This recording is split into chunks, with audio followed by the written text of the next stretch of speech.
Believe it or not, but sometimes I really, truly believe that we don't live in the moment enough. As in, we always try and achieve more. We always try to get to a certain place to achieve a new goal. But do we actually live and enjoy the moment of trying to achieve that very thing, right? Do we actually sit down and ask ourselves, are we enjoying this journey that we're on? Because sometimes I feel as if we've heard this quote a lot, which is that you should aim to enjoy the journey and the destination you'll get to that destination. But if you only hope in getting the destination, but you don't like the journey, you might quit halfway through, right? Kind of goes like this. I can't remember now precisely this quote. But subhanAllah, it's easy to agree with it and say, yes, of course, it's important to love the journey. But are we actually doing anything to really enjoy it? Are we making it enjoyable for ourselves? SubhanAllah, when things don't go well, it's easy, of course, to tell ourselves we need to trust Allah Azza wa Jal more, we need to do more, we need to put our reliance on Allah Azza wa Jal, nothing that has to do with the dunya, of course, because the goal is detachment from this dunya to prepare for the akhirah. But here's the issue. Sometimes we make these goals, these destinations, these things we want to achieve with Allah's permission, of course. We tend to want them so bad that we can't even enjoy the process of trying to get there, right? And even if you don't get there, okay, we might regret the entire journey altogether. But that's not the case. I'll give you an example. Let's say you had your goal is to be able to walk, I don't know, from, let's say, I'm trying to think of a cool place right now. But let's just simply say that you want to walk from Mecca to Medina. Okay, subhanallah, it's a long way. It really is a long way, and some people do it. I have no clue how, but nonetheless, may Allah bless them. But let's say you want to walk from Mecca all the way to Medina. Okay, let's say you try and do it as much as you can, but you get to a point where you're close to Medina, but you haven't reached Medina yet, and it's still a long way, and you decide, you know what, I'll call it quits. I can't go on. Let's say that you don't have enough food or water to be able to continue. So for safety reasons, you tell yourself, you know what, I think it's best maybe to get to the closest city and get out of this challenge of trying to walk from Mecca to Medina in the middle of the desert, right? SubhanAllah, if I were to ask you, did you enjoy your journey, right? Or did you at least, or are you happy of even having tried to get there by foot? You're definitely going to say, yes, I'm so happy about the fact that I even tried. Because first of all, not many people actually try and do this. But second of all, imagine all the beautiful things you see. I mean, of course, you're in the desert and there isn't much apart from sand in most cases. But subhanAllah, for someone that hasn't even seen the desert yet, from the photos, the videos that I've seen, it looks like something extremely beautiful, although it's scary at the same time. And so even if I were to never get to Medina, I still believe that I would have enjoyed the journey of trying to get there so much that I would never regret the decision of trying to get there in the first place. But subhanAllah, the issue is, if we give ourselves a goal, just like trying to get to Medina, you don't get to Medina because for safety reasons, for example, you need to get out, you can't continue this challenge that you're giving yourself. SubhanAllah, if you don't even enjoy trying to get there, you don't like the idea of going through the desert, you don't like the idea of seeing all the beautiful creations of Allah Azza wa Jal while you're walking to Medina, it's not only are you going to feel bad about yourself because you didn't manage to complete this goal, this challenge that you set for yourself, but you're also going to become a bit regretful of the decision you made, right? And of course, one can say, well, I'm not happy about the decision I made, but I'm not regretful because I trust that that was the best for me, because Allah Azza wa Jal grants us what's best for us. But subhanAllah, the thing is that you still think that it wasn't a good decision. You think it's a bad decision, you think you made a mistake with that.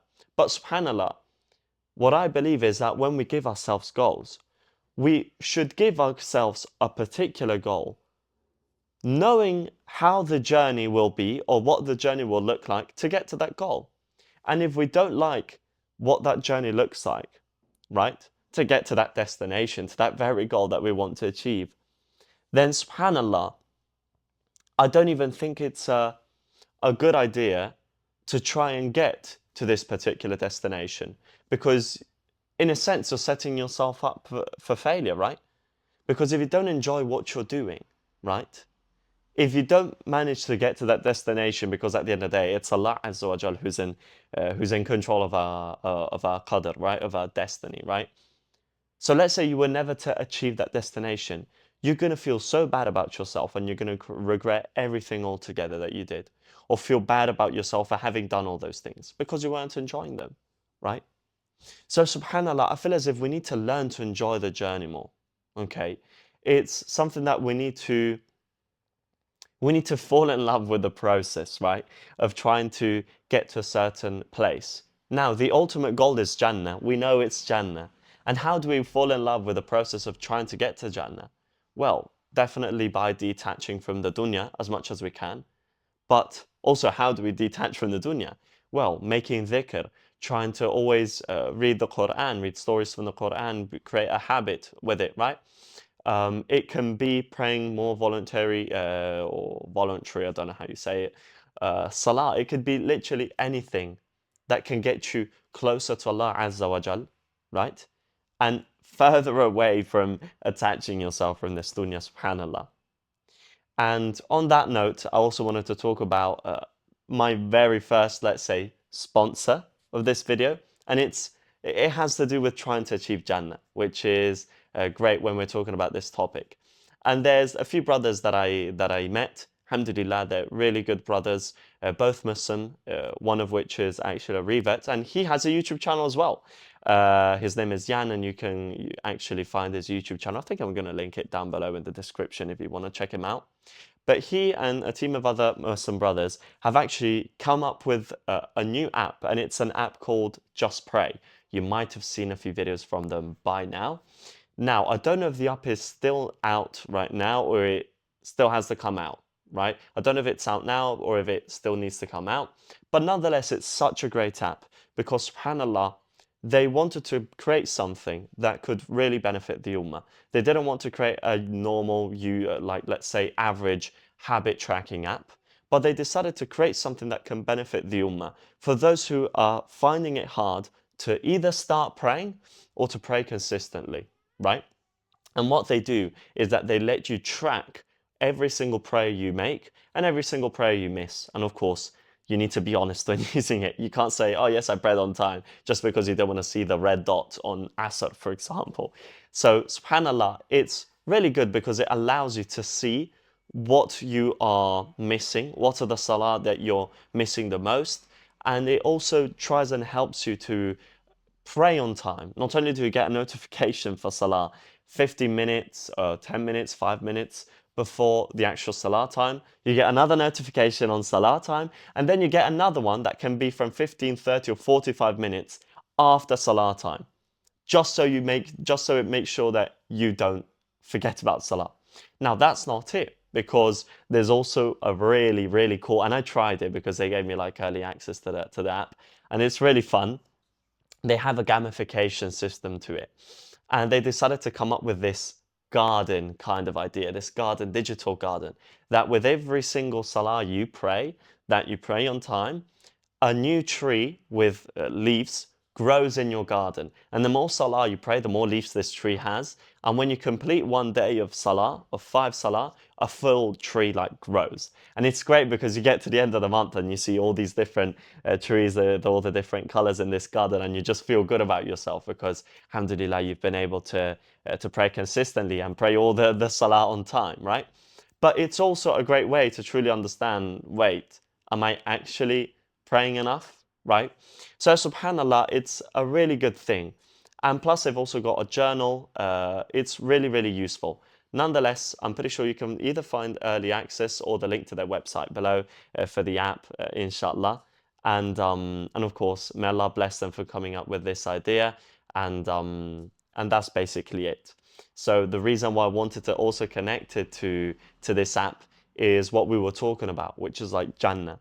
When we want to try and achieve Jannah, if you find praying Salah something difficult to do, right? If you see it as something that is a burden, something that you just hate the fact that you have to pray Salah, then subhanallah, you're gonna have like a hard time being a Muslim in the long term, right? So subhanallah, going back to the what I was talking about, which is trying to enjoy the process. When we're trying to achieve Jannah, when we're trying to achieve a goal that has to do with the dunya, but we connect it to the sake of Allah Azza wa Jal, right? Because it's important that we try and detach as much as we can from the dunya. What is important is that we absolutely love what we're doing, right? And subhanallah, let's say I'm just telling myself this, and maybe it can help you as well if you're watching this video. And I'm going to tell myself now that even if I'm not going to achieve what I'd want to achieve, because maybe it's best for me to not achieve these things, I still want to make this process of what I'm trying to achieve something that I enjoy, something that I absolutely love.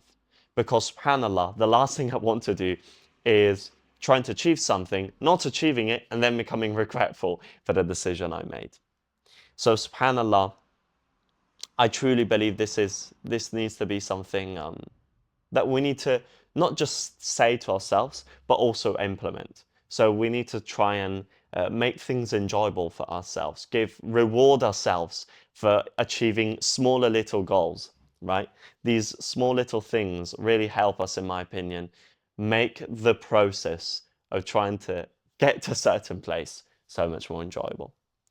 On that note, I also wanted to mention before I end the video that there's actually a new special guest coming to Jannah's Path, and it's Dr. SHADEE ELAMSRY. He is the sheikh that you see on Safina Society. They've got over 100,000 subscribers on YouTube. You can also find their YouTube channel below. And the sheikh is actually coming onto Jannah's Path on this Sunday at 11 a.m. EST or 5 p.m. GMT +2. So if you're in the community, absolutely get that on your calendar, because you can absolutely join whether you're a brother or a sister, because it's going to be like a 1-hour lecture plus a Q&A. And also something that I wanted to mention about Jannah's Path, I think things need to change with the community. And what I really want to do is that I want people in Jannah's Path to feel as if they're in a community. And to feel as if we're in a community, it's important to put an effort. So here's what I'm about to say, and I'm gonna feel like a dictator or whatever by saying these words, but I truly believe it's for the best of for the people in the community, and also for me, of course, because I'm part of that community, alhamdulillah. And what is mandatory to do in the community, whether you got in there for free or you paid to be in the community, is to put an effort. And if me and the other admins notice that you haven't been active for the last 30 days, especially if you're someone that's paying for the community, we are going to like kick you out of the community. It's horrible to say, but we are going to get, in a sense, rid of you, because the idea is to have people in the community that are actually active. Because there are so many people that join for free, but are not active. And some of the people that have paid that actually are active are paying to keep their spot. So this is especially for those who joined for free. If you joined for free and you haven't been active, we're basically giving every single member in the community 30 days to become active again and actually try and put an effort in the community, because I think that's really important for everyone, right? Everyone. And that's basically it. And of course, if you are paying for the community and you're not even using it, then I actually think it's a good thing that we actually kick you out after a month, because it wouldn't be fair for you to join a community, not use it at all, and then pay for another month to then use it for another month. So you're just spending $10 a month for nothing. So subhanAllah, that's really important. So as I said, we're giving everyone 30 days to become active again. And if for 30 days we see that there's no activity, we are going to have to kick you out of the community just to make the space something more active, something more, in a sense that brings more benefit to every single person, right? On that note, I put an end to this video. I hope it was really beneficial, alhamdulillah. And it's something that I really wanted to talk about, especially because for things that I'm going through, things that you guys might be going through, which is absolutely normal because we're human. So let's remember to always try to enjoy not the destination, forgive me, the journey. Like, let's try our best to make the journey of trying to get somewhere enjoyable. Assalamu alaikum wa rahmatullahi wa barakatuh.